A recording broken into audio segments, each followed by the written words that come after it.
Nous allons voir maintenant une nouvelle thématique sur EBP Compta Pro 2017 sur toute la partie saisie.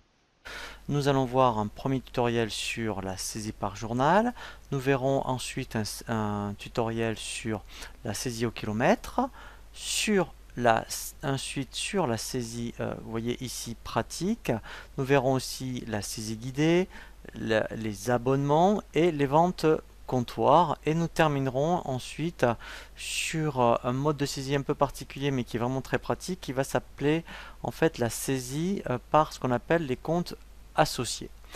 Le premier donc tutoriel que je vous propose sur cette thématique sur la saisie est ce que l'on appelle la saisie par journal. Donc ici, vous voyez, quand vous êtes dans le menu de navigation quotidien saisie, dans l'Open Guide, vous avez ici saisie par journal. Donc ici, nous allons donc rentrer par défaut sur le journal des achats. Lorsque nous étions dans les informations société, et bien effectivement, nous avions donc indiqué que par défaut, nous souhaitions démarrer par les achats. Donc, avant de commencer la saisie sur le journal, une présentation des différents boutons qui sont proposés. Donc là, après, effectivement, on va voir, et bien ici, que l'on peut faire appel à ce qu'on appelle la saisie guidée, les différentes options de saisie.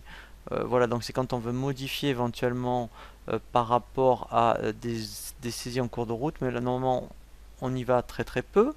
Et ensuite on peut trier les écritures. Donc par défaut ici, vous voyez, donc ils vous disent sur quel exercice vous êtes, dans quel journal vous situez, et la période. Donc là c'est très important, hein, quand on veut changer de période, alors on va ici et on bascule sur une période différente et on peut ensuite changer de journal ici directement. Alors, quand on commence une saisie, donc lui par défaut, vous voyez, il est sur la première ligne. Alors, document, c'est pas obligatoire, donc ce qui est très important, c'est le numéro de pièce. Donc, on a vu que dans le journal des achats, on avait demandé l'incrémentation des numéros de pièces, donc lui c'est ce qu'il fait, il vous propose la pièce 1, document, ça pourrait être, admettons, donc là je vais saisir une facture fournisseur par exemple, Orange, et bien on pourrait mettre le numéro de la facture fournisseur, mais sinon ça n'a pas grand intérêt. Alors le compte général, donc là effectivement, alors on peut commencer donc par le hors taxe ou le TTC. Donc moi, mettons, je vais commencer par le hors taxe. Donc, puisque c'est une facture de téléphone, je vais donc saisir le 626. Voilà, et là, vous voyez, automatiquement, il va me donner tous les comptes 626 qu'il connaît. Donc là, moi, je vais prendre la ligne fixe Orange. Donc là, je peux même mettre, après, rajouter quelque chose, un libellé par rapport aux dates de facture. Et là, je vais dire, admettons, qu'il y en a pour, admettons, 100 euros. Et alors, après, c'est vrai que quand on veut naviguer, quand on est dans la saisie, vous pouvez faire, voyez, la touche entrée. Moi, je vous le conseille, c'est de pas trop utiliser la souris quand on est en saisie. C'est plutôt d'utiliser la touche entrée. Donc là, vous voyez, j'appuie sur entrée. Maintenant, je vais appeler la TVA déductible. Voilà. Vous voyez, donc là, c'est bien celle-ci. Il va me la calculer automatiquement. Et après, je vais finir par le fournisseur. Alors, c'est vrai que maintenant, vous voyez, ça c'est tout nouveau. Il y a deux colonnes, soit compte général, soit compte auxiliaire. Alors, soit ici, j'appelle directement le 401.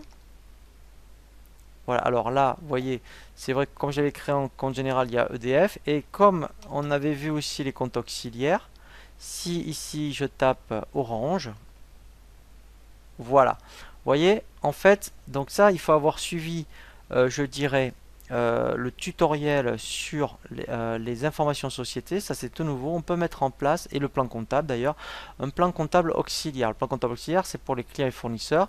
Et là, vous voyez, vous commencez par F Orange. Voilà. Et lui, en fait, il met le 401. Alors, c'est un peu particulier. Alors, soit vous faites comme ça, hein, soit on n'est pas obligé.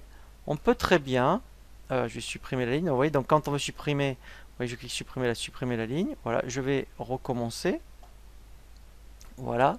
Soit sinon, alors c'est vrai que là, comme je l'avais mis en général, j'avais pas créé Orange. Soit sinon, vous passez par le compte général. Tout dépend comment vous avez créé votre plan comptable. Si vous êtes passé par les comptes auxiliaires, voilà, vous appelez donc Orange et lui va mettre le 401. Ça revient au même.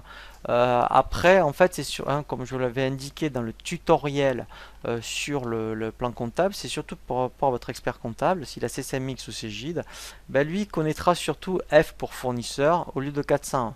Voilà, et là, après, on peut gagner du temps, donc soit on tape le TTC, soit on clique sur ce bouton équilibrer, et vous voyez, dès que je me mets sur le bouton, vous voyez, il y a des touches de raccourci.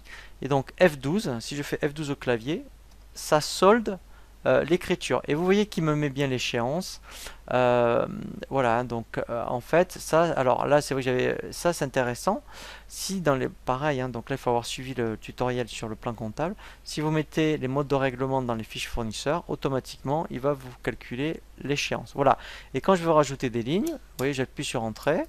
Et voilà. Et vous voyez, je passe à la pièce 2 parce qu'elle est équilibrée.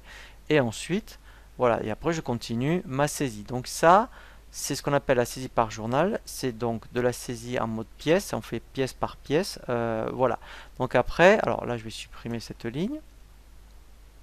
Voilà. Donc après, quand on veut changer, je dirais, de journal, donc si après je voulais régler, par exemple, cette facture, eh bien ici, je vais dans la banque et je bascule. Voilà. Je vais donc maintenant régler donc mettons la facture orange. Donc là vous voyez en grisé, j'ai la touche insert ou ajouter. Donc là je peux faire ajouter. Je vais donc aller chercher mon fournisseur orange. Voilà, donc là je vais mettre 120 € au débit. Voilà. Et là automatiquement, voilà. Il me propose le lettrage en cours de saisie, donc ça je l'avais paramétré dans les informations société. Donc là après on verra un tutoriel sur tous les modes de lettrage, hein. Donc là je sélectionne, j'aurais pu en avoir plusieurs factures, je dis c'est celle-là que je veux régler et en même temps je dis je lettre, voilà. Et là vous voyez lettrage auto, donc là l'avantage c'est que quand je fais fermer, voilà.